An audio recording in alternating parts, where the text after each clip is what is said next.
they'll be making comments and introductions, but there'll be a lot of questions and conversation that will be going on with our colleagues who have learned quite a bit about how VOED works, and they've shared with you all some of the questions and concerns ahead of time that they'd like to address.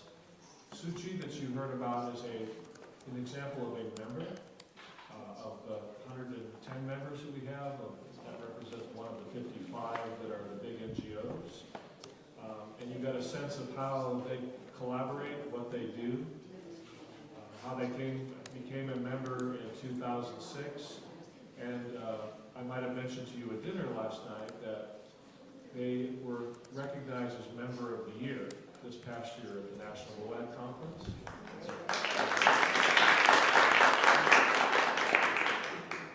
And that's it, to show exemplary work in what we call the 4 C's, as you all know, that English acronym that I shared with you all earlier.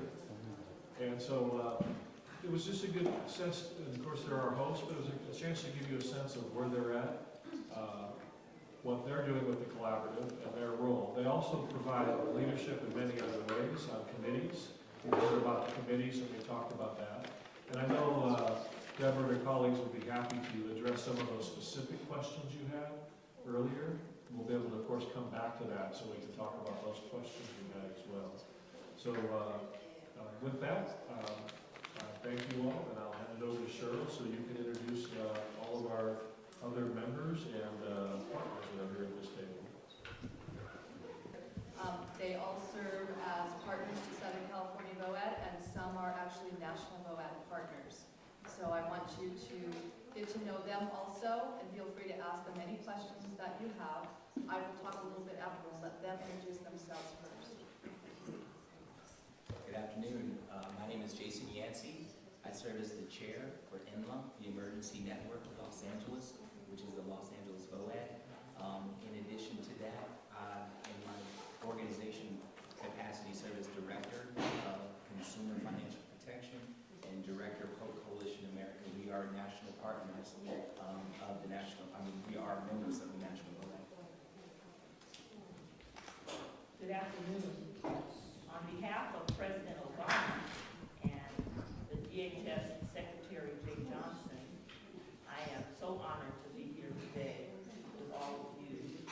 I come from the DHS Center for Faith-Based Neighborhood Partnerships, which is under the leadership of Reverend David Myers, who also sends his greetings to you today.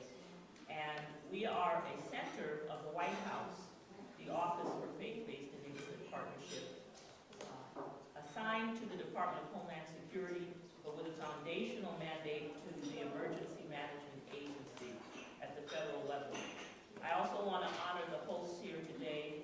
They're all strong partners with FEMA and Homeland Security, the National VOED, CEO Dan Stoker, Mercy Corps, who I haven't had the honor to meet yet. Thank you for your co-hosting.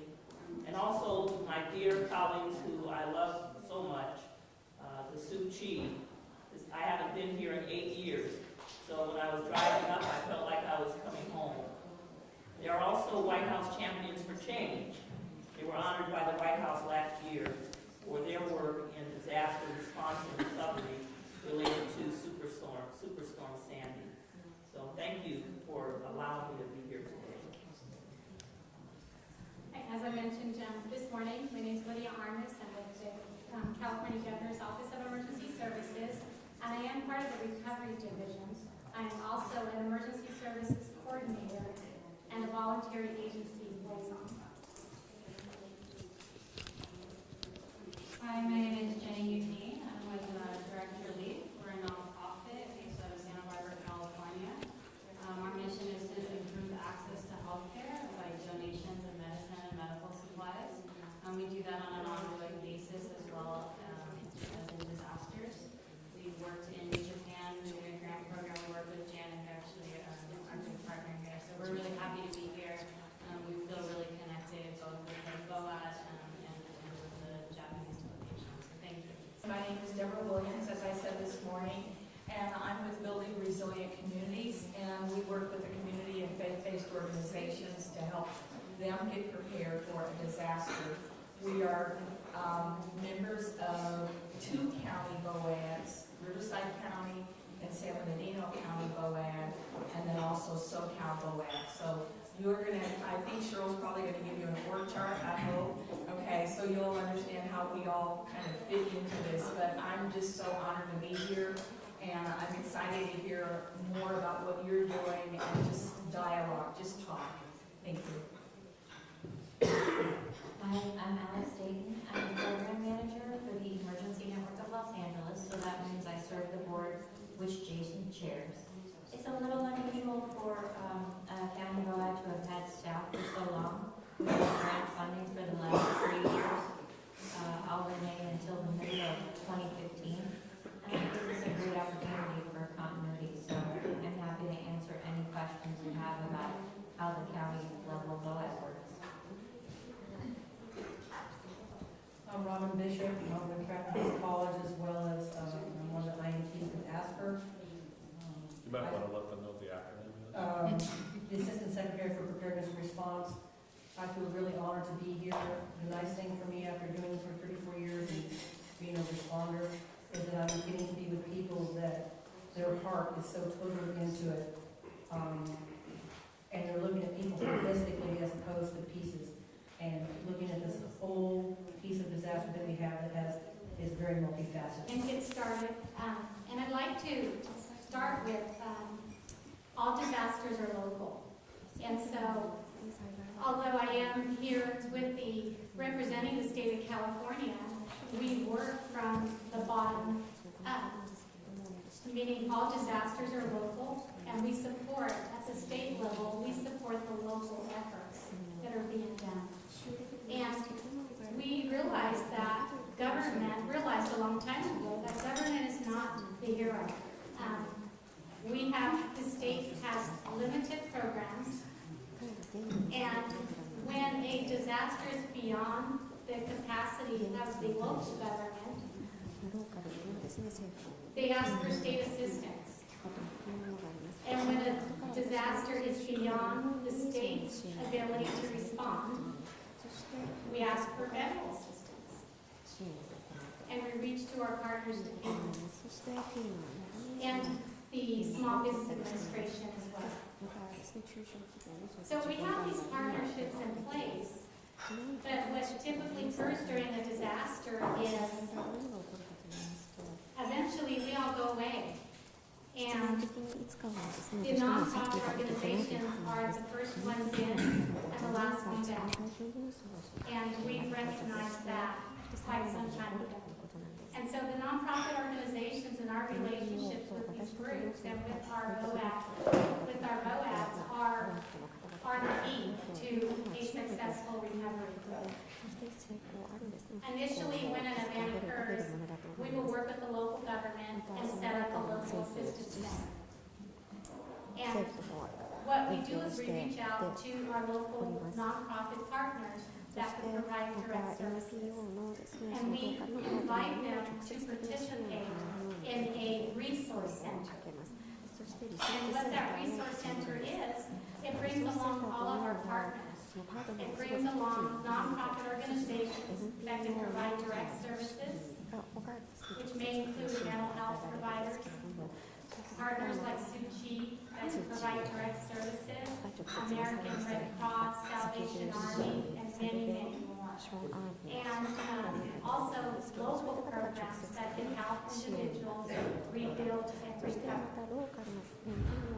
And that is where we had a fire in 2007, and that was the Angora fire in El Dorado Hills.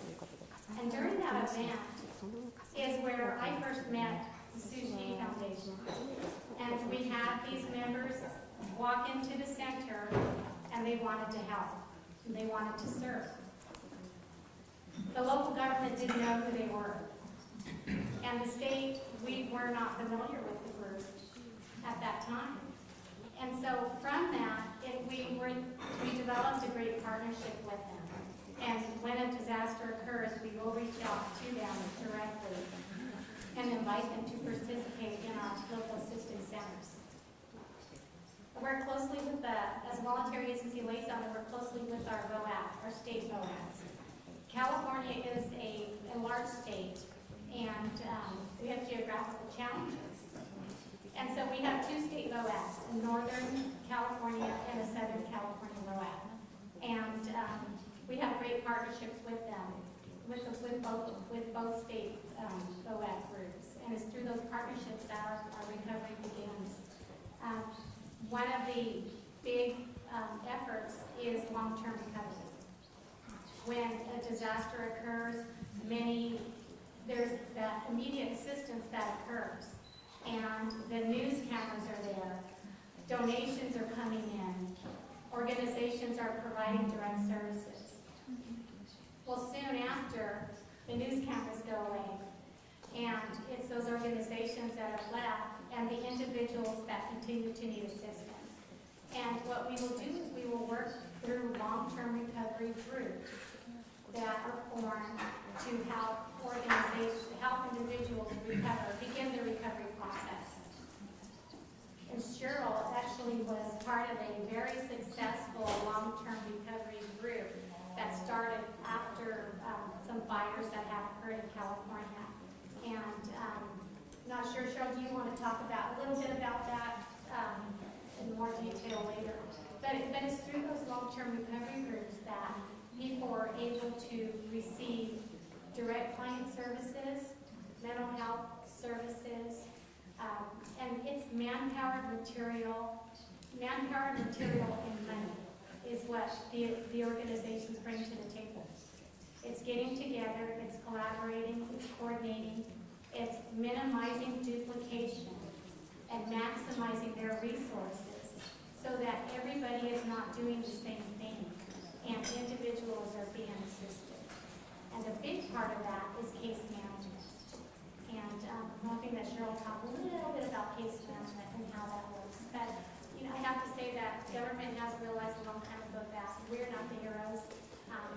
We do have a federal partner with FEMA, and FEMA will tell you that they're not the heroes either. Our programs are limited. State has limited financial assistance. FEMA's programs will not make it whole. And it's just through these partnerships that we're able to help individuals with their recovery process. Thank you. And our federal partner. Well, again, thank you for the honor of being here. And I asked Cheryl how much time I should speak, and she said 4 minutes. It's always dangerous to give a preacher a microphone. But I'm going to be brief, because I want to hear what you have to say, the questions you have. I thought I'd try to frame the federal role, though, sort of from, as much as we do work bottom up, I wanted to share the broader framework within which we operate. At the national level, there is something called the Presidential Preparedness Directive, number 8. There's actually several of them, but the most recent one promulgated out of the Office of the President gives us a mandate to really work to engage every aspect of American society in preparedness, showing support for them developing capabilities to respond, and then providing whatever we can to help them recover speedily.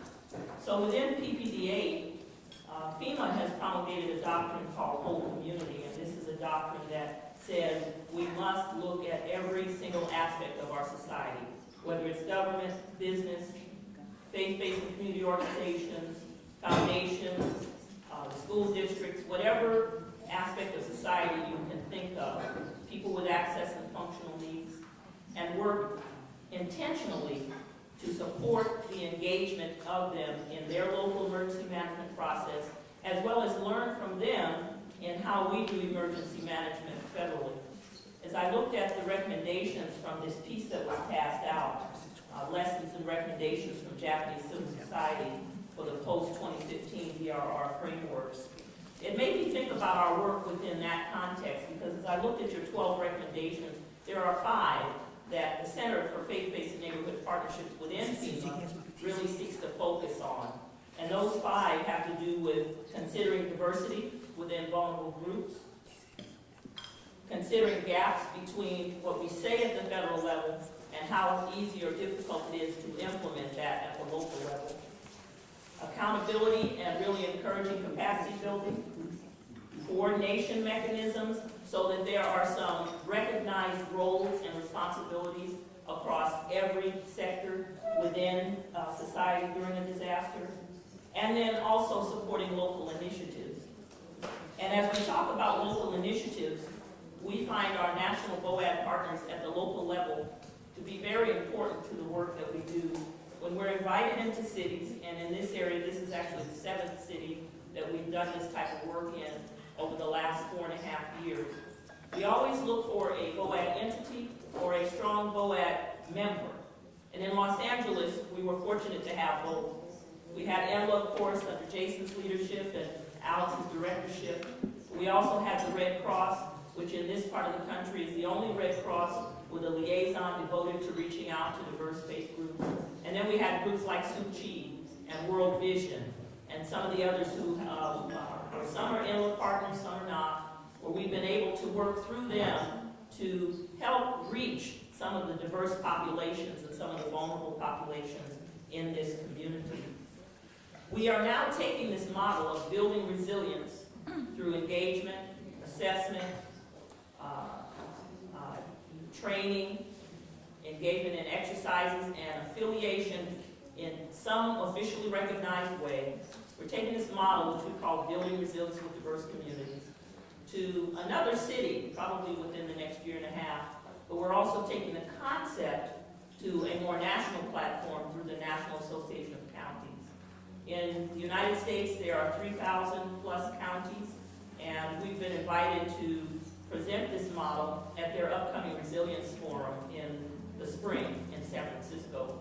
So this idea of capturing the vulnerabilities, working to ensure that there's capacity, making sure that people are accountable and have what they need to take part in the emergency management system, helping to make those connections, and then taking those lessons learned and using them to inform federal policy is sort of the core of what we do. So I'll leave it at that right now, and hopefully we can engage in some dialogue around some of those issues. Thank you. Lydia commented that we have 2 VOADs in the state of California. Here in Southern California, there are 10 counties. I'm not sure if you all understand what a county is here. Randy, is that something that they would understand, a county? Well, they have. I know you have Very similar. prefectures. They have So very- prefecture and county are similar? Prefecture is more like a state. Okay, so inside the prefecture, they have They what we have would. what, wards? Here's county, we Yeah, understand. Yeah, they have. Okay. So what I'm going to talk about a little bit is how we break out our Southern California VOAD. We do have 10 counties, and we now have 7 partner members. Represented here today, you're going to find 5 of our 10 counties, and 2 of our 7 partners are here at the table today. So plenty of time for you to ask the questions of each of those. I actually come from the largest county in the continental United States, and that's San Bernardino County. In our terms, we're 20,000 square miles. In your terms, over 50,000 square kilometers. A large area to service. We have had 2 major disasters in the last 10 years, both wildfires. We've had flooding, and we serve the area for earthquakes also. So to understand that, we have a lot of disasters in our area. And we have had to break out our county into regional COADs, community organizations active in disaster. So we currently have 7 COADs, and represented today we have leadership from 2 of them. April and Deborah both serve as leaders for COADs inside our county. So that'll kind of tell you we have to break it down really far in order to service those areas. We have Suchi as a member of not only the SoCal VOAD, they serve in membership in most all of our counties, and then inside our COAD. So they are very connected with all of our groups. And that's not just servicing as a major disaster, but it can be down to one family needing help and I know who to call. So making those connections is key. The other thing I know that you all wanted to question was I serve as the chair for the National VOAD Community Preparedness Committee. That is a brand new committee, and we are working very hard with FEMA and others throughout the country to make that committee stand up and work. And we are looking at the initiatives of working with our youth in the United States to have them help us push preparedness forward with their families. So hopefully that kind of gives you a little bit of, I think some of you have the questions, what do we do with the National Preparedness Committee? It is very brand new. We are less than a year old, and we are still pushing forward on that. A lot of things we are working on. There is a, did you talk about Preparathon? Preparathon, we are working with FEMA with a new program called Preparathon. And it's going to be pushing out all of the marketing tools and everything to push our country harder in preparedness. So hopefully that'll give you a little bit of idea of what I have, my background and the things that we work on, breaking that down a little bit so you understand more about Southern California and how we all work together. I'm going to have each of the partners, whether they're county or a member of a county or an actual VOAD member, partner member, discuss what they actually do so you can get a better idea of what they do in partnership with us. So Jason is going to take on for his organization and as chair of NLA, which is one of our county VOADs. Thank you. I'm going to talk a little bit about NLA and kind of pass it to Alex to cover some more of that, whatever I kind of leave out. In addition, talk about our nonprofit, my nonprofit organization. The worst time, as we all know, to try to form a relationship is after disaster. So within Los Angeles, you have literally every race, every ethnicity, every creed, every body. It's a huge metropolitan area, and as Jana says, the most diverse in the nation. And so what we found out is just to try to form relationships prior to disaster, there's always been a disconnect with services offered after disaster to those that actually need it. And you have some communities that don't speak English. You have some communities that are less than willing to get government assistance. Responding to one disaster, noticed that the FEMA Disaster Recovery Center was in a police department. And immediately it was a red flag for me, knowing that there wouldn't be a lot of communities that would feel comfortable going in to ask for government assistance, much less to register to put their name, as well as a huge undocumented immigrant population in Los Angeles. So we serve as a bridge, a collaborative, if you will, sort of to get all from the government, from the non-government organizations, as well as the faith-based organizations, to reach those in those communities and some of the vulnerable populations, just to connect the resources with the people that actually need it. Getting on to my organization as a nonprofit, we're members of the National VOAD, and I'm newly elected chair of the Long-Term Recovery Committee on the National VOAD. But we help with the financial recovery. So we reach out, we teach preparedness in order to secure one's financial assets, documents, information, as well as helping people find money, find grants, find loans, fill out FEMA paperwork, and referring to other agencies just for assistance. So we come in with a level of expertise and just helping people that have never been in this situation. Now that their home's been destroyed, where do they go?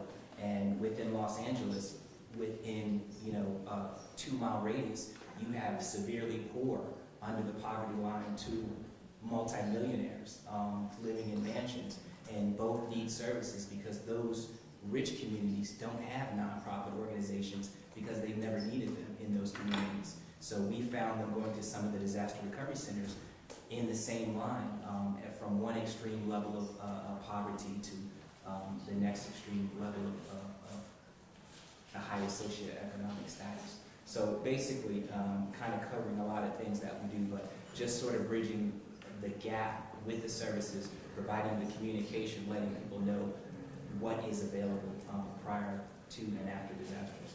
Can I have Alex kind of chime in just in line with Emma? Sure. So for myself and our other staff person, we have a program coordinator as well. We serve the board, and whatever the board's goals are, that's the work we're trying to facilitate. Currently, the board is hoping to expand the membership to reflect the diversity that Jason is talking about, geographically, as well as within service sectors, within faiths, within cultural groups, that kind of thing. And they are also trying to update a lot of the planning documents that we have. Technology moves so fast, and everybody who is an NLO representative from their nonprofit already has a full-time job. So most of what the program coordinator and I do falls into one of three buckets. One of those would be training, one of those would be practice, and one of them would be representation. Our member organizations fall along a continuum in their understanding of how to prepare for a disaster and respond and recover after a disaster. So some of them join NLUB to learn about it. They have no idea how. They can't yet act as a full member when they come to us. Some members, obviously, like Salvation Army, Tucci Foundation, American Red Cross, they come to us as a full and very strong partner and act as mentors. So we spend a lot of time trying to make sure that member organizations understand the disaster cycle. They understand how the sequence of assistance works and how they can prepare so that they will be ready to respond and recover. We help them to practice because you don't know how well your plans are going to work until you practice them. And then the other thing that we do is we represent NLUM in a lot of meetings.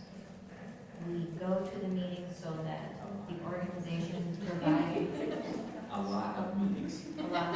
It is a lot. It's a big county, so we go to a lot of meetings.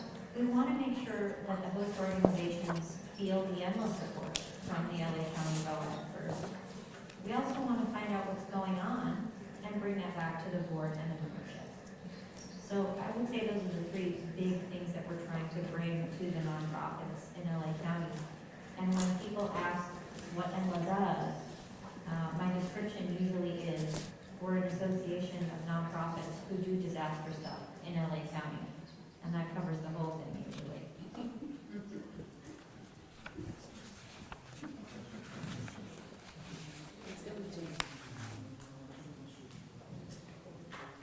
I mentioned that I'm representing Director Relief, and I think I already mentioned that our mission is to improve access to healthcare through provision of donated medicines and medical supplies.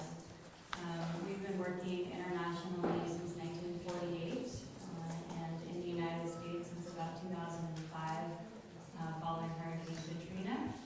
We work with about 150 medical manufacturers, pharmaceutical companies that donate to us. We run most of our operations out of Santa Barbara. We consolidate and ship those donations back out to our partnership. We work in about 72 countries internationally. In the United States, we work in every state, all 50 states, with about 1,100 community health centers and clinics here. So all of our partners are providing services free of charge, without regard to race, religion, or their ability to pay. So I just wanted to mention that it's important for Director Relief to be part of both our local BOAD and other organizations that are bringing the nonprofits together, because one of our beliefs is not to duplicate efforts. We do not send things that are not specifically asked for, that we don't believe can be used.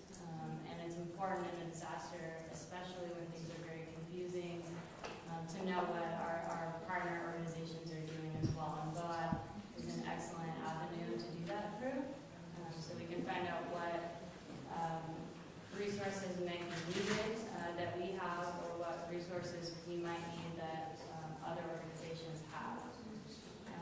And I also just wanted to mention that by networking through groups like the National BOAD and through Southern California BOAD, you're networking not only with the other partners, but also the networks of those partners.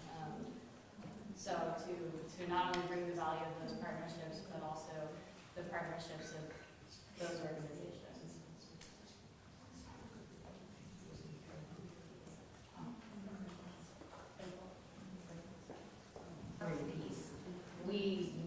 have been there during the cameras there, and we've got a lot of publicity around an event. But then, as that recovery piece starts, I think we've kind of, in the past, have said, well, we really need to look back at what those folks need. That's beyond when the cameras and the media and that's there. Our VOAD and COAD and our national VOAD partnerships have been invaluable in terms of the things that we can't always provide that our partners can. So we've learned to say, what do you have, what do we have, and how can we move this recovery piece forward? So it's been extremely valuable to our organization, and I think we kind of have learned, much like some of the comments about the government. One organization cannot do everything, and we cannot provide every service, and we have to be able to say, if this is a need in the community, who do we have that does have that service?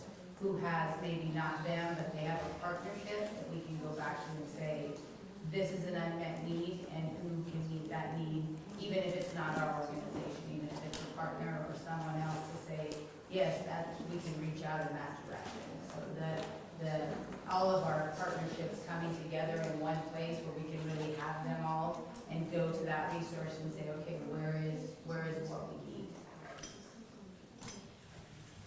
Be an active shooter.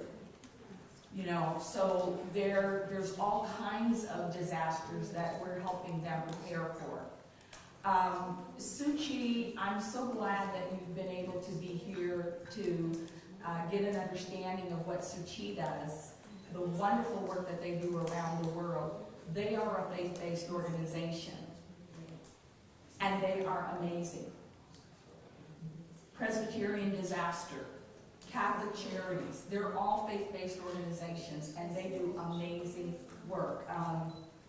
Seventh-day Adventists, who's here from Seventh-day Adventist organization? They do amazing work. They go out and do that work. Where we help the faith-based community is we actually go into the houses of worship, the churches, the temples, the synagogues, and we help them prepare within their own churches, within their own houses of worship. There's a lot of faith-based organizations that are going out and doing fantastic work, but they're not actually prepared in their own church. So if the disaster hit in their area, they're not organized. They haven't done their own planning. They don't do evacuations. They don't do drills. Many of them are actually still in denial. They don't think it will happen to them. And so that's where we come into play. We are actually at the grassroots level going into those churches and those houses of worship. We're talking to their leadership and helping them understand this can happen to you. And what are you going to do? I'm actually a member of a 15,000 person church. And our church seats 4,200 people just in our sanctuary. On a Sunday morning, we could easily have up to 4,000 people on our campus. They're not prepared for a disaster unless they have done all the things that we are talking about. So that's where we come into play, all right? The other thing is, because the faith-based community and all of us, we all have such a heart for this. I don't think there's anybody here that doesn't have passion about what they're doing. And that's why we do what we do. But the faith-based community, they just want to help. And so even though we haven't mentioned the word spontaneous volunteers, we're going to talk about that tomorrow. Okay, well, I want you to write that one down, because a lot of what happens with the faith-based communities, whether they're small or they're large, when they hear about a disaster in the Philippines or in Japan or in Moore, Oklahoma, they just want to run and help. So we work with them to try to help them get organized and to be affiliated with some organization like Suchi is, so that when they're going out and helping and they're spending their resources, that they actually understand what they're doing and why they're doing it, who they're helping. okay? Because they could be duplicating something that the Red Cross is doing, or FEMA's doing, or somebody else, and they just want to feel good about what they're doing. They just want to help people. So that's one of the biggest things that we're working with them on, standing up their emergency teams in their own facilities, in their own churches, getting their business prepared as the church, because they could certainly go out and help in a disaster in their local community and help themselves right out of business, okay? So we work with them on that. The other thing that I really want to mention is, how do we help them? We go in, we do help them stand up an emergency and disaster team if they don't have one. We provide training to them, and we partner with many of the people here to provide that training, like the Red Cross. April and I work together very, very closely to provide training to the faith-based community. CERT, the CERT training. We make sure that they go to the CERT training in their local areas so that they understand as much what to do as what not to do. Like, please, if your building, if your church has been destroyed, don't run back in the building, okay? So we help them with that. We also help them prepare their staff and their congregation, because what if the disaster happens when they're on property? Are they going to know what to do? What if they have to shelter in place? What if they can't go home? And then we also help them prepare their congregations at home.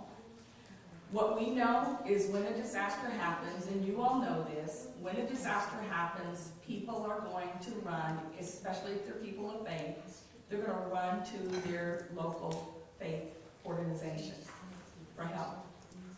And so we try to get them to prepare in advance their families and their homes, and then also for the churches to reach out to their local community and let their local community know what services they can provide to them when a disaster happens.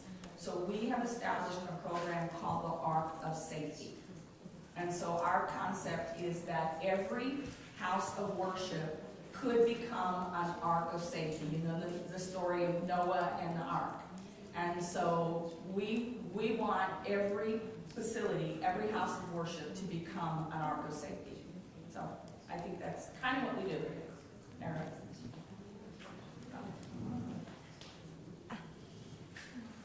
For us, one of the big things to bring in the pieces that we understand that there's different types of disasters, which we've alluded to here, but try to encompass those. Thank you. And one of the words you might want to become familiar with when you're giving discussions and presentations is all hazard. So it's not one type of disaster. It could be technology, it could be tsunamis. So we really want people to embrace this concept of all hazardous events. And they happen at different levels. And depending on where you are geographically, there's a lot of cultural influences within there. There's different infrastructure you may have to deal with. And the other thing is to help promote getting people involved in disaster response is I encourage you to reach out to areas of higher education. One of the things is to start pushing for emergency management careers, professions, trainings, making these partnerships with faith-based organizations. You get the kids come in there. Emergency management is an educational discipline that's really in its infancy, but it's really starting to take off. And so we have a lot of different countries that are now coming over to speak to us about how do we get those professions going. It's hard to manage disasters or all hazard events if we don't know what we're doing. And we all want to help, and we run out there and we're looking at all this devastation, and we really need to have a clear plan. When I teach emergency management, I predicate it on 3 things: exercises, trainings, and relationships. And at the bottom of that triangle is relationships and partnerships.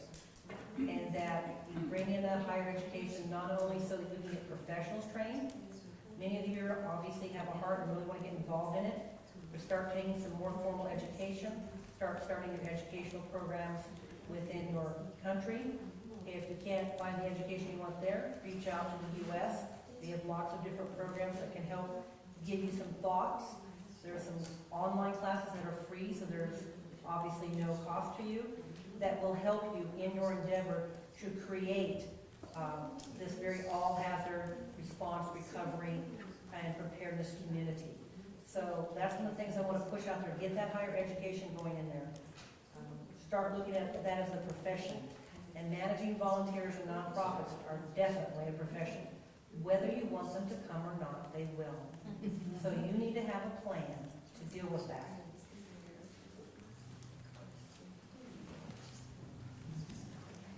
ですね、リソースセンターっていうのが災害が起こるとできて、それをデボラさんの会の方が担ってるっていうことでいいですかね、まず。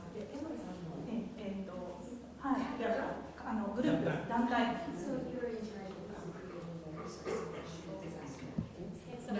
事務局的な役割を担ってるってことです。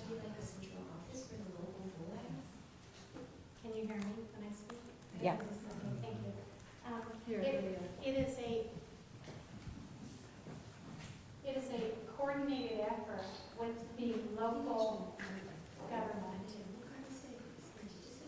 And we will reach out to our GOAT partners and member organizations to participate.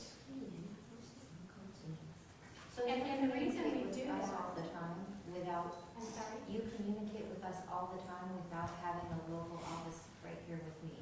I would be communicating with Cheryl as far as Southern California. And the reason we do that is because as emergency services coordinator, we're working directly with our local government partners. And when they're setting up a center, they don't want to see everybody just show up. Because we know you have a lot of good people wanting to do good things, but it needs to be coordinated. In other parts of the United States, the counties will operate differently. It's kind of up to what the emergency management wants to do in the governing structure of that county. In some places, the agencies may be two of the national board members, like United Way and all hands, Points of Light members. They will often run volunteer centers in agreement already with the county and stand up those and coordinate it, but they're still for everybody as well. And then the AmeriCorps programs, which you might have heard about, the national service programs, those teams are quite often involved too through other organizations that have those types of people working with them. So there's different models in different counties.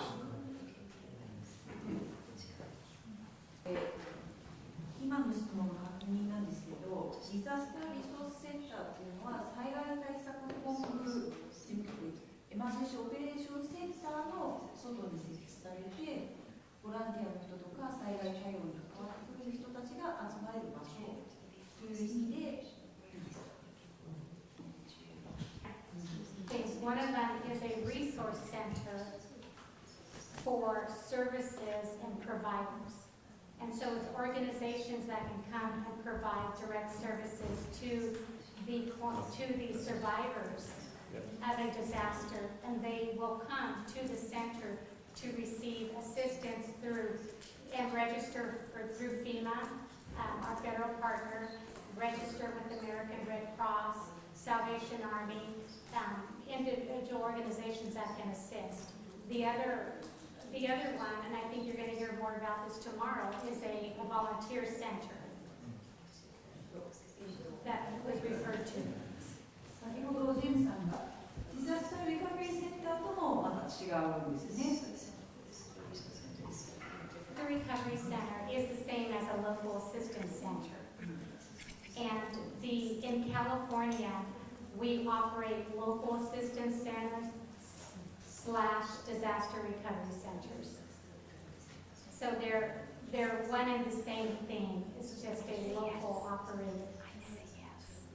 but we bring in all of our partners. Partners that are included in that I alluded to earlier, are local programs. So if somebody needs a driver's license, they come there and they can get their driver's license replaced. If somebody needs a social security number, they can receive that information as well. And so the purpose is so that people don't have to go all over to different places to start their recovery process. They can go to one place. Sometimes it's referred to as a one-stop center. But it is the same as a local assistance center and a disaster recovery center that FEMA refers to. 今の話を伺っていて、非常に、行政と NGO の方々、NGO の方々、フェイスベースオーガニゼーションの方々が密接に仕事をされているという印象があるんですが、NGO の人たちにとって、あるいは NPO の人たちにとって、行政とうまくやっていくことのメリットっていうのはどういうところにあると思われるか教えてください。Well, But can you repeat, was the question how? what Do kind of some of the benefit are we NGOs going to be? Okay. Do you want me to start it? You could go ahead. Yeah, I'll start I it. think Deborah wants to start. Yeah. The NGO benefit to working with the government. Depends.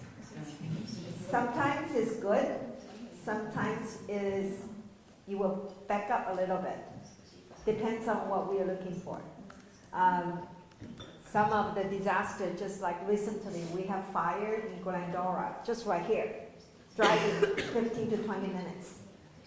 And we try to understand, to do the need assessment. We try to understand what's happened there, because some of our volunteers, their house is there. So all the road has been blocked. You cannot go inside. Okay. But if you work with a government agency, you know how they operate. Then you can get into the system to get the information. Okay, so it's very important. Regular time, you need to understand what is the government structure in terms of disasters. And after that, when the disaster strike, the response mode, we know how to get the information. The drawback, sometimes they act too slow. Sorry, that's true. That's true. That's too slow because they have the whole army need to activate. And then when they activate, very efficient. But when the disaster people ask for help, they need you right away.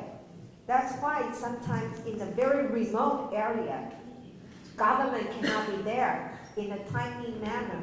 Then if we have people over there, we can activate right away. So it depends on how you see that.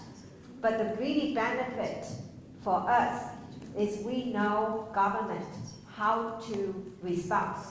And we know immediately we are not the first responder, but in the back, how we can work together. And it's also remind us, don't do something appropriate when the disaster strike, because you don't want to put your volunteer into the challenge situation. You're going out to helping people, instead you become a victim, somebody coming to help you. So that's very important concept. Frustrating and difficult, but as an organization, I have to remember, if I'm having frustrations with the government on a nice sunny day, how much harder is it for that mother who lost her child to get assistance after a disaster from the government? So the important thing is relationships, because it is a local disaster. And I know Los Angeles better than someone from Washington, D.C. coming in to offer assistance 3,000 miles away. I can let them know, hey, this church and this community needs that service that you're providing. And so I, with that communication, can help the community that really needs the resources then recover and rebuild. In addition to that, any disaster, there are a lot of egos, there are a lot of, this is my territory, or I want to be the organization that gets the credit for helping out, or I want my name in the newspaper, I want my picture on the front page.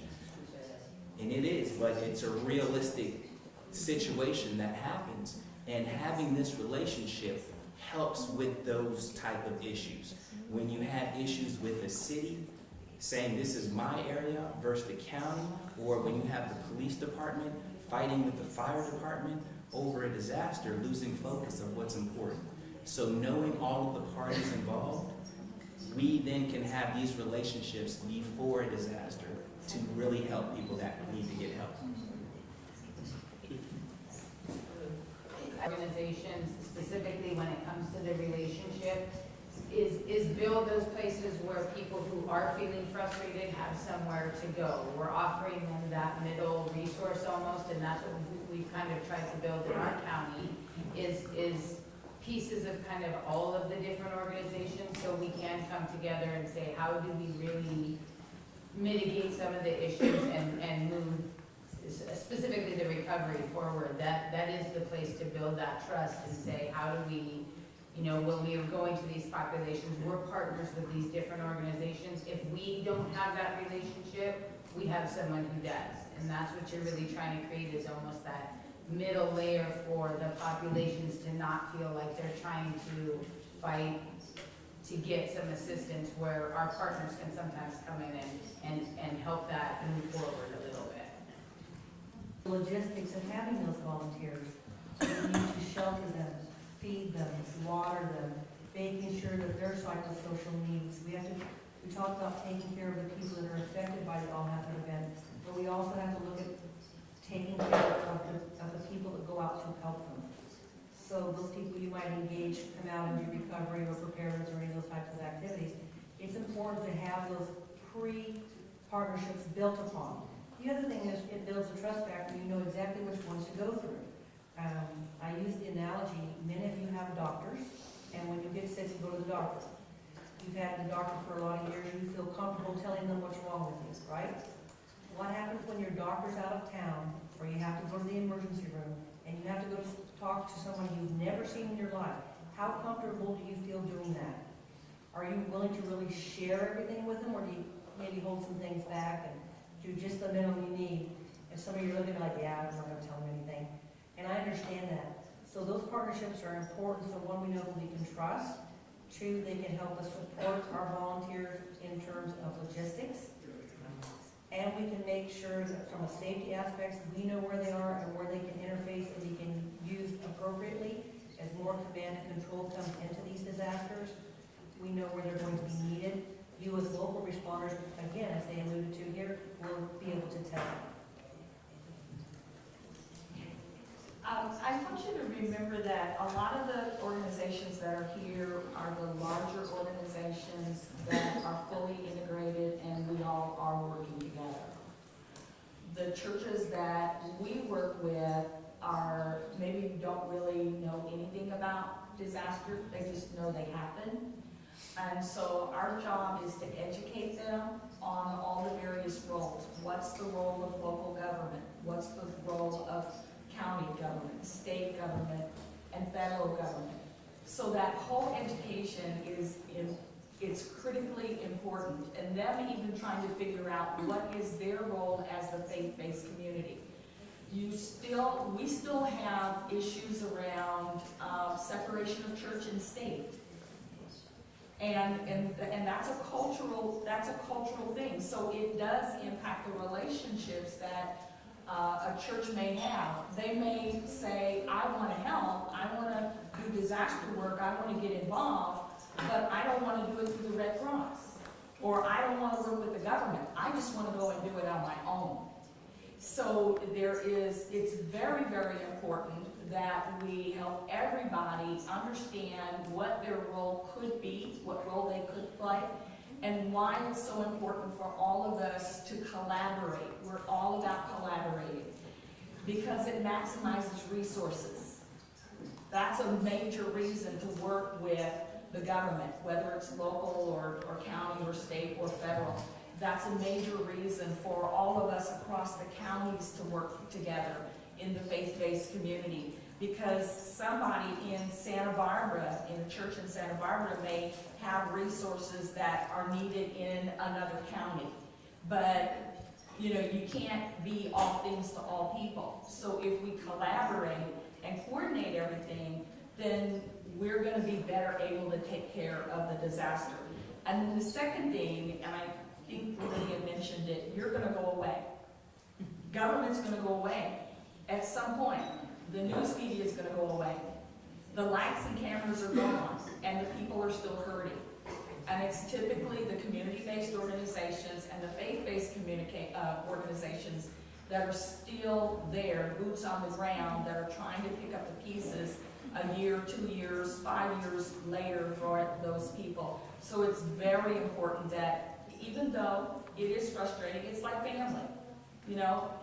It is frustrating sometimes to try to work together and figure out how do you get everything done, how do you coordinate, how do you communicate with each other, but it is very critical to push through all of that to make it happen.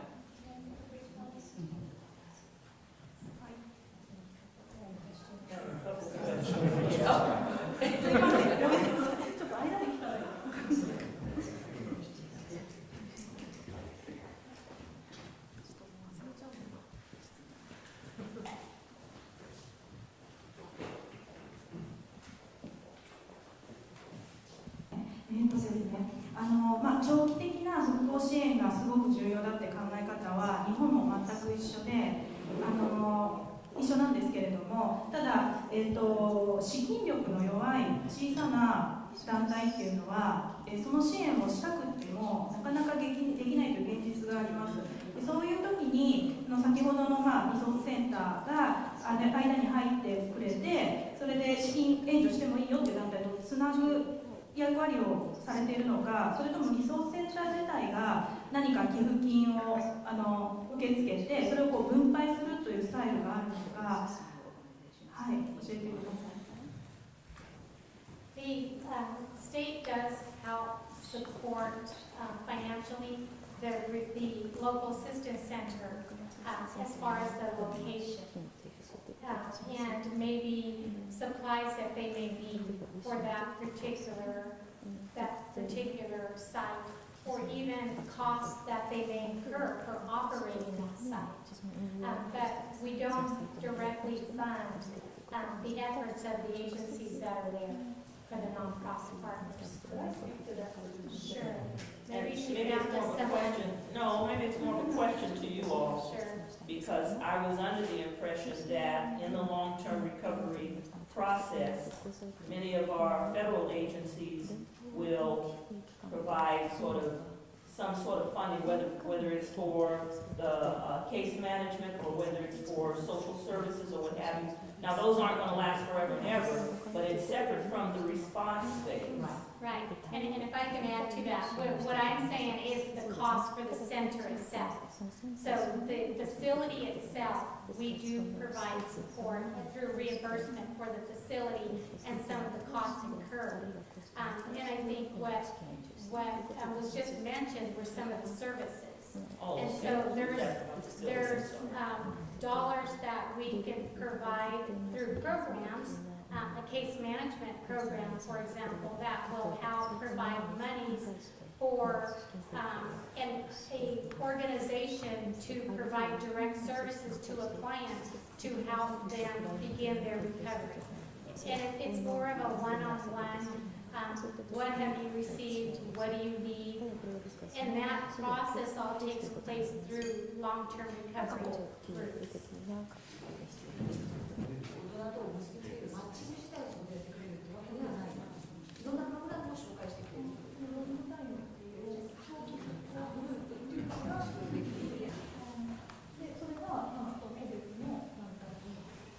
プログラムを紹介するためのプログラムがケースマネジメント。 That's no fair, we can't. Sorry, I'm confused. Confusing. The system is different. I was just clarifying. The question is whether a resource center matches the needs from people who suffered and also donors. Is that what we mean? Different. I'm sorry, repeat that, please. She's asking whether people can coordinate resources in resource center, or it's different. It's more for pastors. It's a place, thank you. It's a place where people can come and the services are limited. So maybe they need some crisis counseling, or like I said, like their driver's license renewed. Or they need help in getting information on how to rebuild their house from the government. And so it's limited in that sense. It doesn't get into the full-blown recovery that you're talking about, rebuilding and long-term recovery portion of it. That happens through long-term recovery rooms. And those are member organizations that come together and want to help meet the needs of the residents. And so a lot of that recovery group is there through those long-term recovery groups. That's what we call one-stop service center, no? Before, after, before, after, yeah. I think there are many different layers to that question, many different answers. For a resource center, it can literally be a room like this, where there are different organizations giving out blankets, giving out food, providing social security or a gift card. And sometimes for the long-term recovery, and long-term meaning after those immediate needs, food, shelter, clothing, to rebuild, to get back on their feet, sometimes the government will provide a grant to a large agency like Catholic Charities or United Way, and they are the facilitator of that money to then distribute it to other nonprofit agencies to provide services for the long term. Or in a large disaster, like the American Red Cross can set up a fund. Hurricane Sandy, they receive millions of dollars donated. They then take that money, they can distribute it for some of these, whatever the needs may be. And it varies in different cities depending the size, depending how far the disaster might be. But there are different levels of money that can come from the government or can come from nonprofits, from donations, or just granted directly from the government. Clear. Difference in what nonprofit organizations bring to disasters in America versus in Japan. I think the faith-based organizations especially, well, not all NGOs really in America, that are responding to disaster have a basis of resources to begin with. From their, given to them by their church groups, given to them by being members in the American Red Cross. They come to the disaster with financial resources already. In Japan, many of the NGOs are tiny organizations that have very limited financial resources. Often they have lots of volunteers, but they have they really struggle to get the financial resources to be effective responders. So I think part of the question here is, they're looking for, is there an organization that actually provides resources to NGOs to help them respond? And Are you talking financial, Randy? Financial resources. Financial resources. And just to add on that, the model in Japan, for example, the Japan platform, which works internationally, is a consortium. It's a platform for NGOs, but one of its main functions is actually to fund its members, where through money that the government gives to them, then to fund NGOs. Whereas Interaction here in the States, which is sort of parallel, similar organization, would never do that. The NGOs bring their own money and Interaction just coordinates.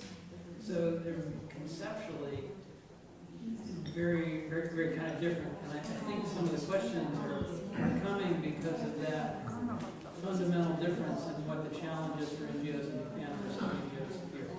Just another question too, is there government funding, like a Stafford Act type of funding or mental health surge capacity funding in Japan that goes to nonprofits or no? Depending on her answer. 給料を私ができる話なんで、直接 NGO を支援してるのは、日本の NPO の場合は、災害の前の平常時から説明させていただきますが、日本の国内だけの NPO は約4万ぐらいありますが、有給スタッフを多く抱えている NPO の多くの財源は行政からの委託事業なんです。そもそも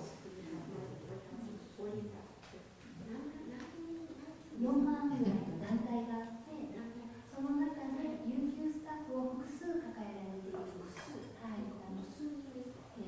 それはもう様々で、10人以上の職員を抱えている国内の NPO の多くは何らかの行政からの委託事業によって人件費を得ている場合の方が多い。そもそもそういう構造なんですね。難しい言えない。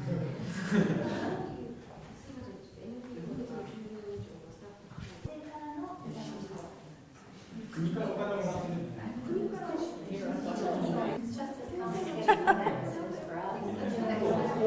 ってる。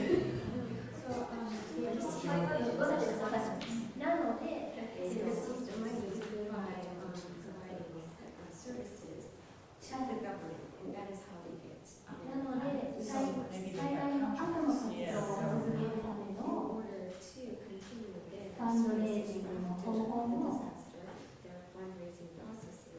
同様で、市町村や県や国のさまざまな機関に働きかけて人件費を得て、その結果、災害の支援活動を行っていると。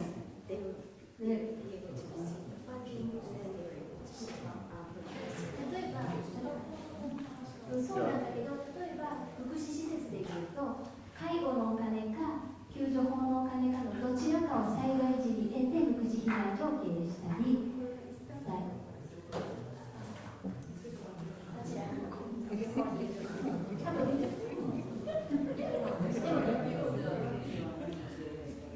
国際的 NGO は違いますが、でもその小さなローカルの NPO で、それから災害支援をしたい団体は総じてもともとのノウハウを使って資金を得て配ったりっていうやり方で結果的に人件費を得てる場合が多いと思う。災害系じゃない NPO、災害系ではない NPO はそうやってやっていると思うので、例えば文部科学省とかの省庁に行くか市町村でやっていくかで結果的に被災地の活動をする。災害系が特殊なのまあ言うとの NPO のファンドレイジングの災害時のファンドレイジングのやり方と、災害以外のテーマ型の NPO が災害支援をやる場合のファンドレイジングの災害時のやり方は異なっていて、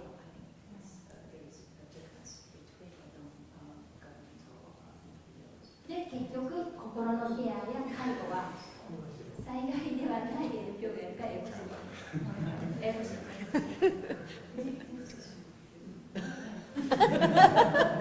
日本の中でもどんな NGO と NPO があるんですが、日本ではアメリカの、スタッフロードアクトみたいな法律はあるんですけれども、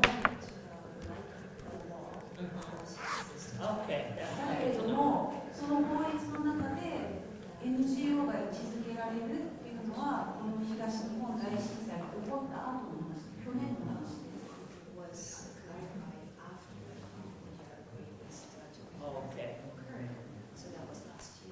で、日本には災害救助法ディザスター・レジストラクトというのがあって、その中で助け合いをするくいうこともあるんですが、それが適用されるようになったのも東日本大震災が起こってからです。 Just recent. でまだ具体的にどうやって連携していくかっていう方策はあまり決められていなくて、理由の一つに行政側から見て NGO の重要性っていうのがまだ認識できていないところにある。でジョナさんがホ Okay. ワイトハウスの人でいらっしゃって、でまさにアメリカでこういうホワイトハウスにジョナさんみたいなポストがあるっていうのは私たちから見て素晴らしいんですが、どうやって日本の政府にそういうポストを作ってもらえると思いますか。ぜひいいレコメンテーションをください。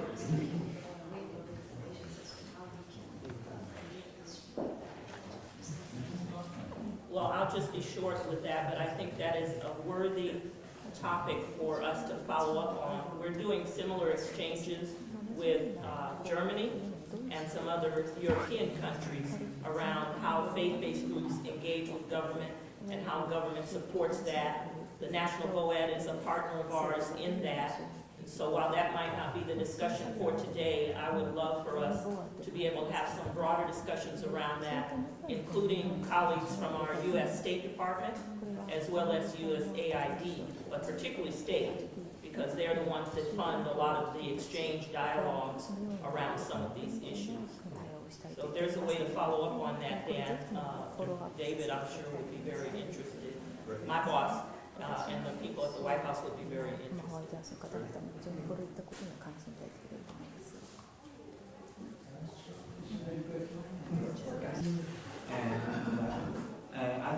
I'd like to know if there's any specific good example of a partnership between NGOs and the government sectors and other sectors like private sectors or trade unions and some other school or educational sectors.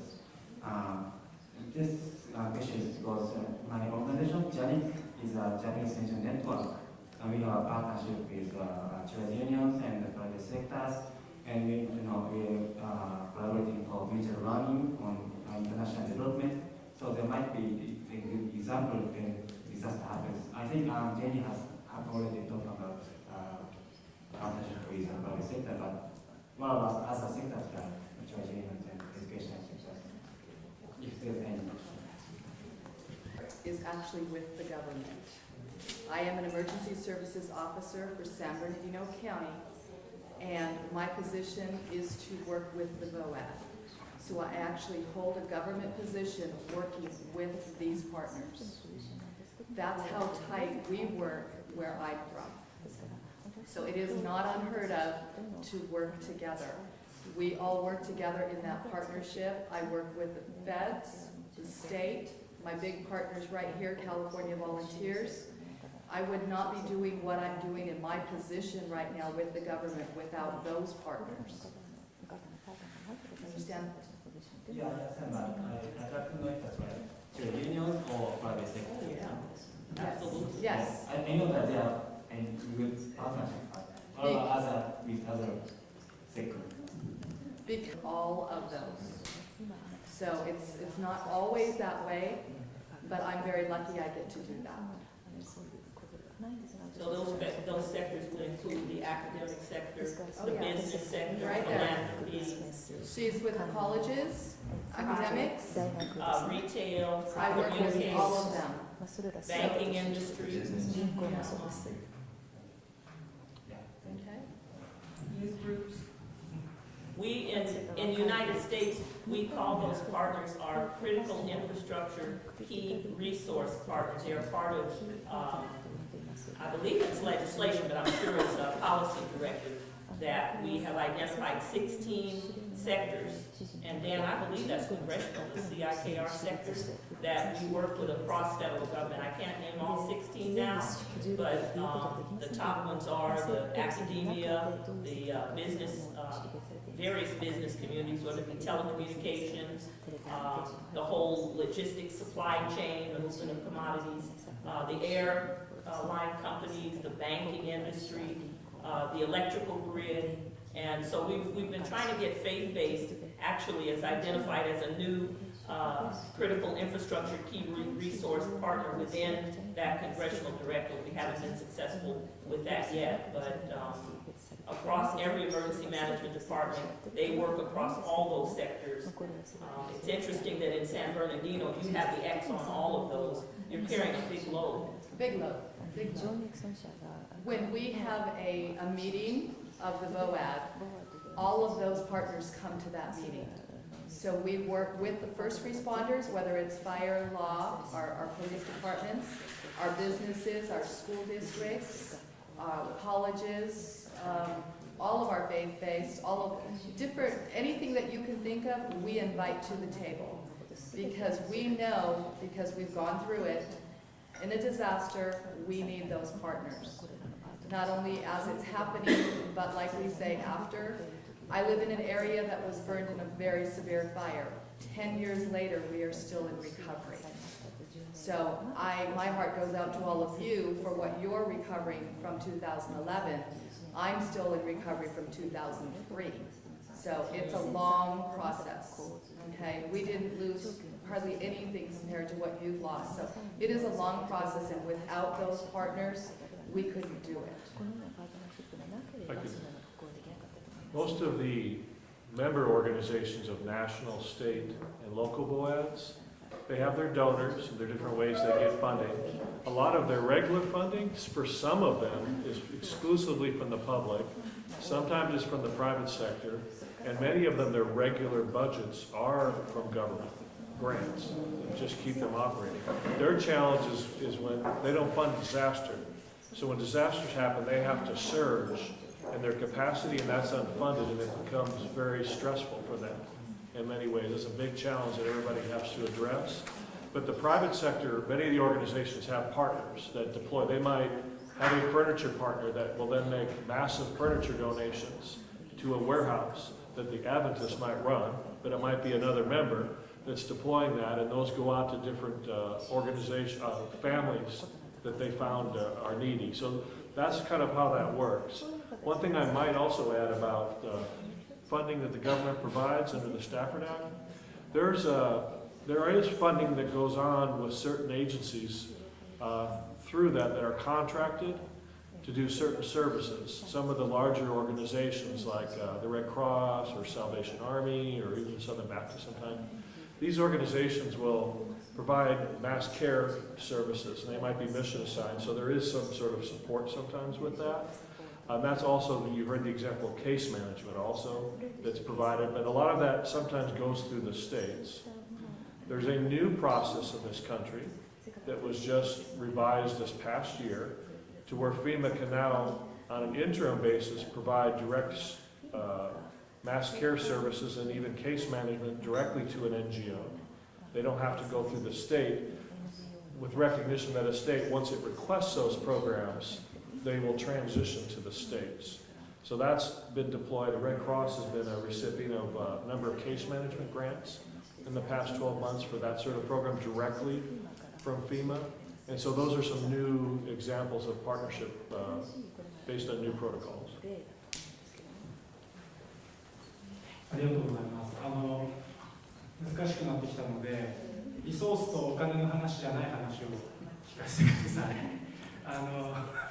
実際に災害が起きたときに、コミュニティボアットのエンナーさんがどんな調整をするのかと、コミュニティボアットとソーカルボアットがどういう連携をするのか、調整をするのかっていうのを、具体的な内容がもしあれば教えてください。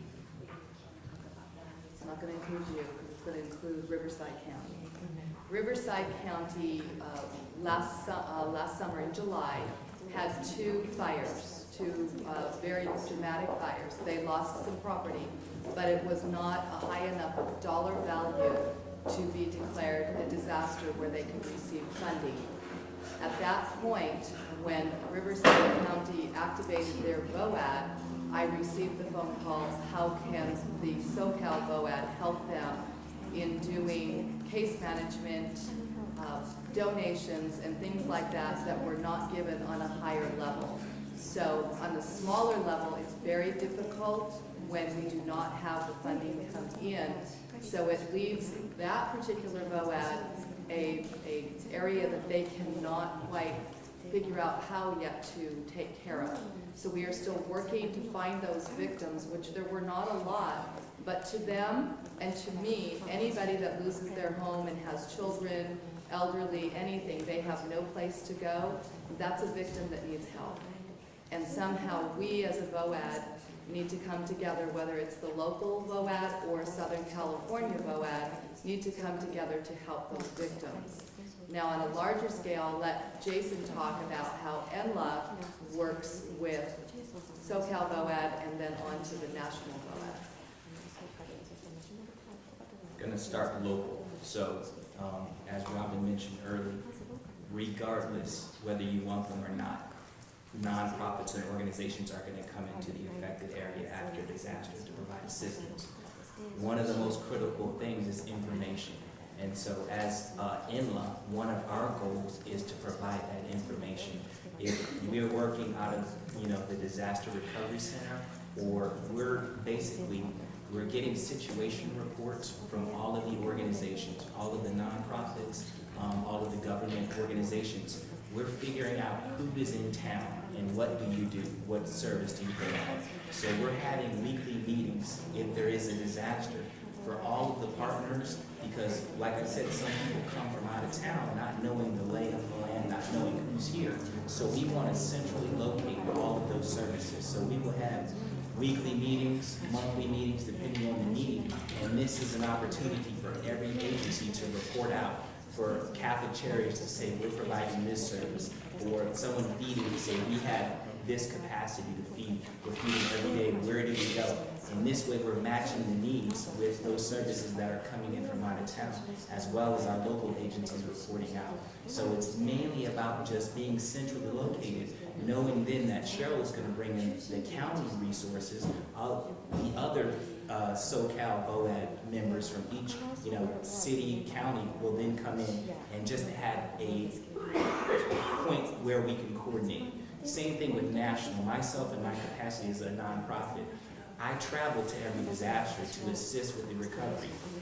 Going to different states, going to different cities, I don't know anyone there, but I know about the state VOAD. So I reach out to the state VOAD chair to find out when are you having the meetings, when are you reporting out on who's here, what everyone's doing, and this allows me to then be connected to that area that I don't know anything about, and the people, regardless of who it may be. I know the agency, I know Red Cross, and I then can get connected with everyone to let them know in turn as well. I'm here, these are the services that I can provide, this is what my agency does. So that's sort of how we can coordinate as a local Los Angeles VOAD.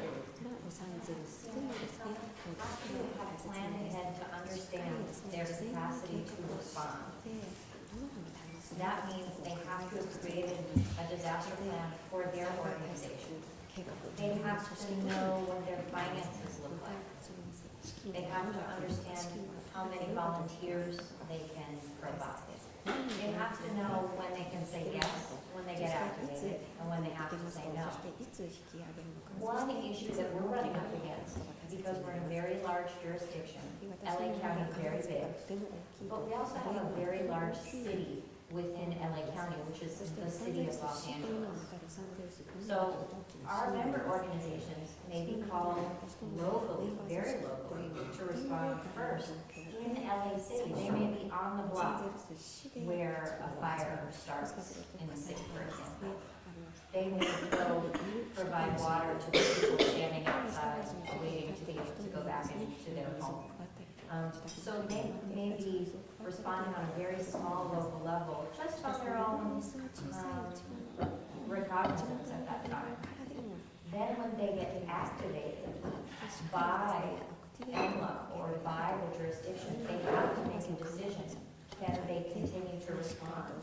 And so we want to try and train them. How do we know what our capacity is? How do we know how many partnerships we can safely create and still remain able to respond? And how do we internally coordinate that, so that nothing gets confusing?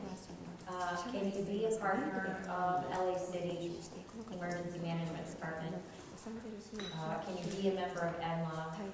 Can you be a partner of LA County Office of Emergency Management? Maybe you can't, as one organization, be a partner of all these organizations. But I think what a Suchi Foundation is. And public health. But a Suchi Foundation can coordinate all of these partnerships because you see they have this big infrastructure. An individual church, we would never recommend that kind of spreading themselves so thin. We would recommend that they choose one partnership, and that will fall within the framework of response. And that can be one of the big benefits of partnering with the government, because you choose your port of entry. Yeah, follow up to that. I was just thinking that question also speaks to the importance of the BOAD in coordinating those groups that are not directly BOAD members, and your organization does that. Yeah, one of the things that we are doing is we're pulling a lot of the faith-based community together. They're all individual churches. They're not a Suchi, as an example. They just go out and do what they do when disaster happens. And what we're doing is bringing them all together across San Bernardino County and even Riverside County in a forum atmosphere where they can begin to work together, figure out what resources do they have individually and how could they coordinate together. And then our organization, Building Resilient Communities, we actually represent them at the BOAD level, so that if BOAD activates and we have all of our member churches that are there, and they've all decided what they want to do in the community. They might want to be a Red Cross shelter. They might want to go out and do debris removal. They might be able to go out and provide counseling and psychological care. So they all decide what they want to do, but then we coordinate their efforts through the BOAD with Cheryl, through Riverside BOAD if it's in Riverside County, or through San Bernardino BOAD if it's in San Bernardino County. So thank you.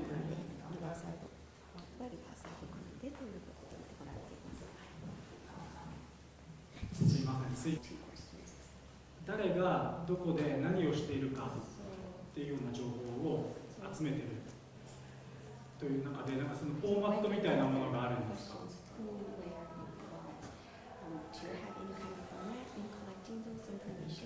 なんかこうデータベースみたいになっているのか、あともう一つは、どこで何が足りないのか、ニーズキャッチは誰がしていて、そのニーズっていうのはどこかに集約されているのか。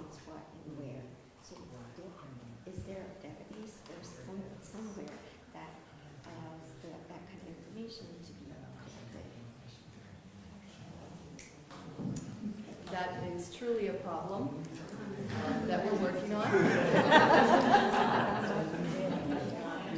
Gathering the information from all of the organizations falls to the local level.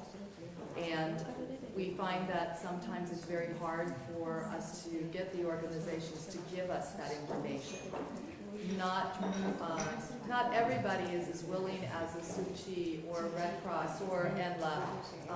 For me, as organizing all of the counties together, I'm even having problems sometimes getting it just from the county level as who is in charge of their BOAD.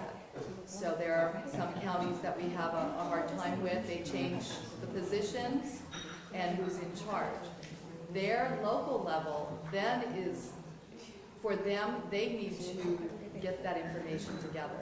So I may have a need at the state level, and I will call Jason and say, I need this. He needs to know where that is. Or I may need to call Deborah for Riverside County or April for San Bernardino, and we need to have that. In San Bernardino County tomorrow, we will be at our EOC, at our Emergency Operations Center. We actually have a BOAD seat inside our operations center. It's still very difficult there to have that list of where those things are. For me, I make the partnerships. I work hard to that, and I know I can call Deborah, and Deborah's going to be there for me. But somebody may not know that, and the person coming in behind me may not know Deborah. So it is important to have what we call a resource directory, so that we know where all those resources are. And it's not perfect, but it's better than it was, 15, 20 years ago. The Red Cross manages a database called Coordinated Assistance Network. And for case management counseling, that's where a client's information is stored, and multiple agencies have access to that database to then pick up the counseling or pick up the services after one agency provides what they do. The Red Cross will then refer them to my organization. So we can just log on, go into that database, I can see the client's information, and then call them to provide some services. So there are some databases, and through the work, we're trying to get all of the agencies just to utilize one or two specific databases. In terms of the different organizations, the National VOAD has a list of all partner agencies, as well as a blurb on what each agency does. So in terms of knowing who's there or figuring out what services, there are some systems available for that and databases too. Did you want to say about the national shelter system? Well, I just wonder if the partners use that. Because federally there is the national shelter system. You guys don't use that? You do? Yeah.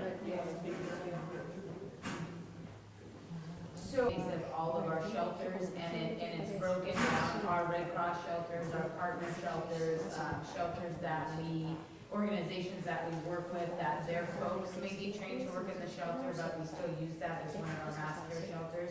And then that database several organizations pull from, much like Coordinated Assistance Network, to keep all that information in one spot essentially. So anyone can access that and say, where is the shelter? Who's running it, how do we get to it? And then we try to do that same thing with the Coordinated Assistance Network so that our clients are in one spot and we're all accessing the same information, the same database, the same, what is everyone doing that assists those clients. Also started to use, and it's kind of been, we've had to learn how to develop it a little. We have a system where our disaster clients can go in and actually, they can record that they are okay, that they're safe and well where they're at, and then that database can be accessed from any computer system across the country into that database to check on their family members. So it's it's kind of streamlined the somebody's okay process. Pardon, bringing families back. Yeah, so what we've in essence tried to do, because again, after disaster, it is such an issue with trying to determine who's where and who's safe. So it's created a way for family members who are not in the disaster impacted area to make sure that their family members are okay. Do you know if those systems are available through the Red Cross in other countries, like Safe and Well or some sort of sheltering system? The sheltering system, I don't believe has gotten to the international level, but the Safe and Well has an international counterpart. And it escapes, the name of it escapes me right this second, but it does actually go across. And we can do welfare inquiries, so if it's someone from one country to another country, there is a method by which you can actually do an inquiry and check on your family.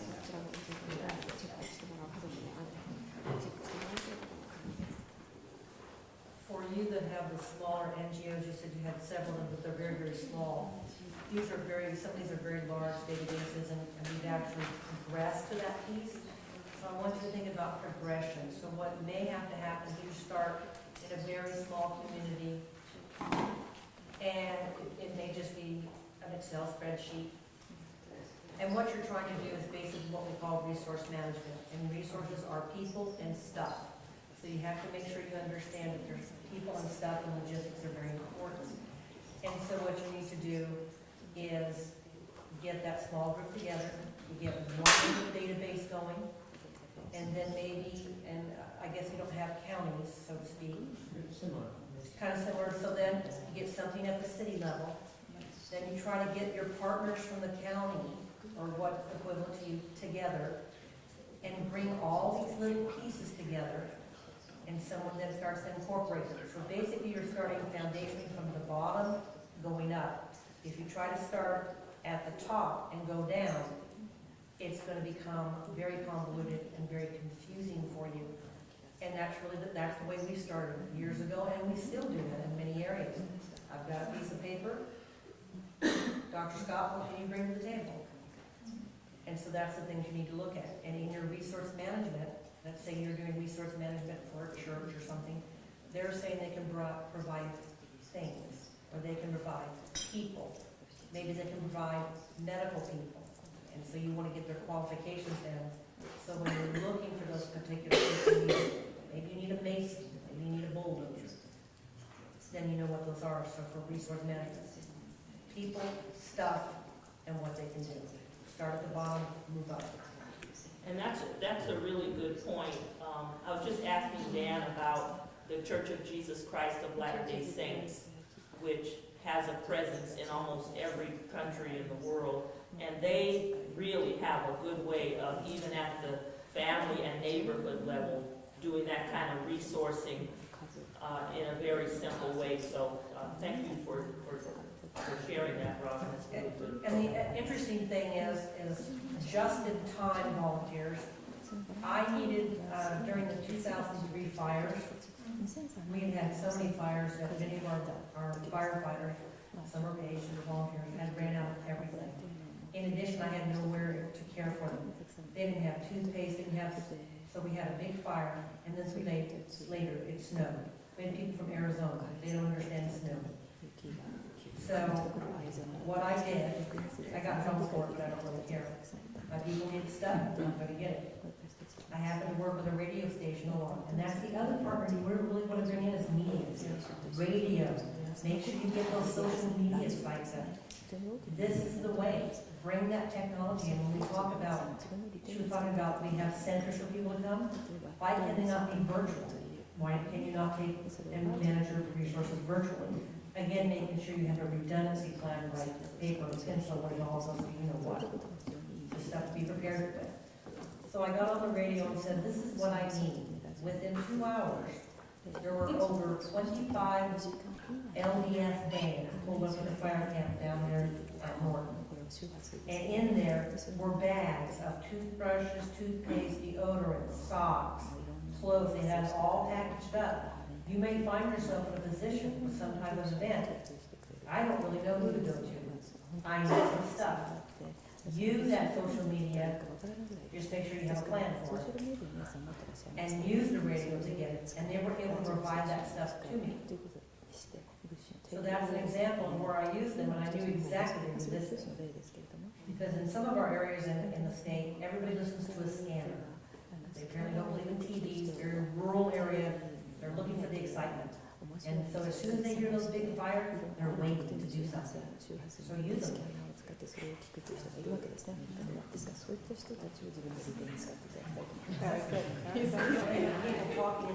ません。先日、セーブ・ザ・チルドレンの方にも言われたんですが、支援の重複をなくしたい。で、より効果的な活動をしたいとおっしゃってたんですけども、そのローカルのドアストとソーカルのドアストの人の中で、そういう支援の重複をなくす調整っていうのはどのようにされているんですか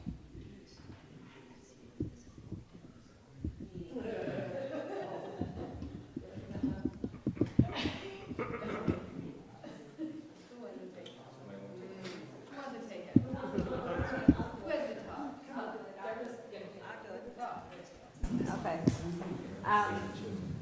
Thank you. This is a very common question, okay? Because like we all share, when there's disaster, everybody wants to do it. So, Suji, you asked this morning, what kind of challenge we're facing in terms of donation? When the disaster hit, you know, we want to be there. But a lot of time you cannot, okay? So that's one of the frustration. And then the other way is you get radio say we need half food. And we know they need half food. then we try to be there. But the road is blocked. You are not Red Cross. You don't have the ID badge. You cannot get inside. So that kind of frustration. So what do we do? That's why we have INLA, Emergency of Network of Los Angeles. We become part of the members. So within the members, everybody knows what is their strength. Now they know. You see the video clip we have this morning? The blankets. So when there's a winter storm, they need shelter, need blankets. They will think about, besides government, who else have the blanket? They will think about Tzu Chi. So I always receive a lot of phone calls from Department of Social Services or EOC saying, can you give me 200 blankets? Can you give me 500 blankets? Or can you deliver the blankets to where? The other one, we work with Red Cross very closely. We sign MOU, Memorandum of Understanding. In Southern California, you know, we have a lot of immigrants. We have Chinese, Asian, Japanese, Korean. We have different cultures. So when you go to the shelters, American in the breakfast, we eat McDonald's. Okay? And then lunchtime, you have cold salads, okay, and pizza. But in Asian, especially senior, you stay in the shelter, sleeping on the hot bed and then the cots, and you are so cold, and you worry, and you have something, it's not your ethnicity food. You will feel frustrated. So we have a memorandum with Red Cross. If there is something happen, it's related to Asian, then they will contact my team who has been training. Then we go inside and we provide the meal, the cultural sensitivity. So that kind of relationship is very, very important. And for us, we will not duplicate the resources. We will not buy same thing. Red Cross already have it, and Tzu Chi have another one, or Cherokee, Catholic Cherokee doing another one. You will not duplicate. So everybody can use the resources very wise and efficient. I think his question is how you said that everybody care about each other, but there should be some, the center of information, so Center of coordination, to avoid duplication. The relationship is some coordination. The EOC will have some information available. But when you go to the site, you already know who is doing what. Red Cross, they will tell me, say, I don't need the food. And when my team, we go to the site, there's so many hygiene kits. Then I don't need to bring in any soap, any towels. So they do have some information, but you just have to be aware. Yeah. その重複を避けるために、団体にサジェスションとか、もっと広い場合にこの指示するといったことができるのか、それともその団体の判断に任せているのか、そこは何かコーディネーションの中に、そういう仕組みみたいなのを、どのぐらいまでパワーがその調整するミーティングにあるのかっていうのをちょっと聞かせてください。I am communicating with the nonprofit organizations, and so the center, we talked about the resource center, for example, we had a center, and we had many organizations there to help. We had a fire explosion event, and we also had a company that was providing assistance financially. And so one of my roles in that was communicating with the organizations and letting them know that there is an organization here that has taken responsibility and providing financial assistance. So hold on to your wallets. And they're not looking for monetary assistance at this time. And so I think with that communication, everyone understood that when they're speaking to people, their assistance that they're looking at, the assistance that they would usually provide is being taken care of. And another way is we have an organization that assists with debris management. So they go, when we have an event, they will go and they will clean up the area, the home, remove, let's use a fire for example. A fire has destroyed a home. They may go in and they'll do all the cleanup off of the property and help those residents get anything that's, valuable to them or anything that's left and just clean up their area, their home, the debris that's left from the fire. Well, recently I had another organization that wanted to do the same thing.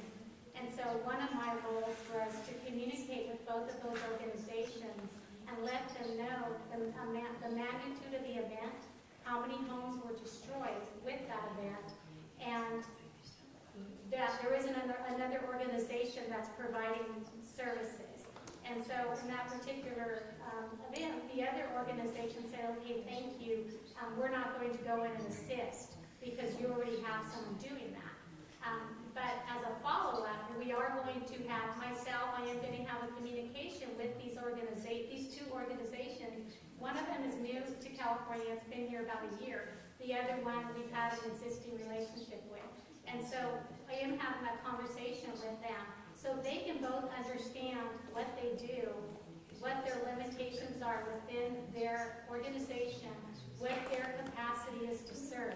Because we know that we will have an event where we're going to need both of them and more. And so working together is really the key to coordinating those efforts. I just want to, again, say thank you for inviting me today. I am traveling back to Washington, D.C., so I'll have to leave, but I am committing to following up with the National VOAD CEO, Dan Stoker, so that anything that we can do to help forward this very impressive effort, Dan, I want to be sure you know that we're with you on this. On behalf of my director, David Myers, he knows I'm here today, and really grateful that you all took the time to come to the United States. And I hope you enjoyed the rest of your time here in the Los Angeles region. San Bernardino. San Bernardino. the greater inland empire, as I go back to the frigid single-digit temperatures of Washington, D.C. So thank you again to Suchi and Mercy Corps for your co-hosting. And I'm sorry I have to leave now, but again, I appreciate having been here.